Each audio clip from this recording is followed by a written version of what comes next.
طبيبة سعودية تقول: دخل علي رجل يسمى محمد في 30 من عمره، ومعه أم يحضنها لأنها تريد أن تهرب منه، وترمي خمارها فيعدله، وتعض يده وتخدشها وتبصق في وجهه وهو يتبسم.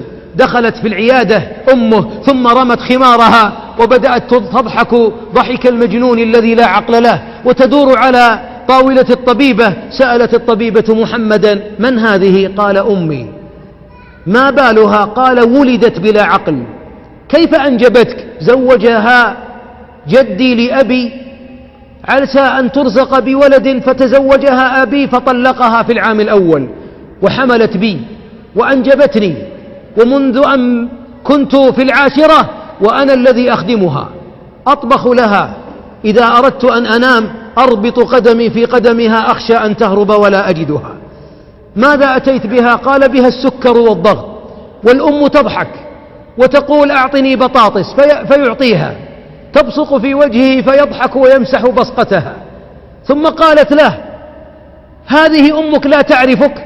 قال: لا والله ما تعرف أني ابنها، لكن الذي خلقني يعلم أنها أمي. ثم قالت: يا بني، وتناديه: أنت كذاب، ليه ما توديني المكة؟ ترى مكة في الشاشة. قال: الخميس يا أمي، أما قلت أني سأذهب بك في الخميس؟ فقالت الطبيبة: أتذهب بها وقد زال التكليف عنها؟ تذهب بها للعمرة؟ قال: كلما أرادت مكة أذهب بها، لا أريد أن تتمنى شيئا وأنا قادر على تحقيقه ولا أعمله لها.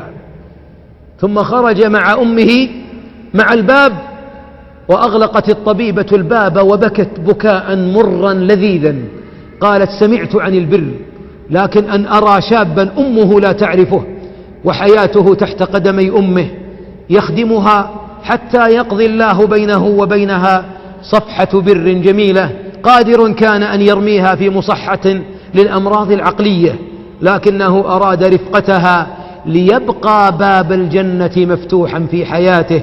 اللهم لا تحرمنا فضلك.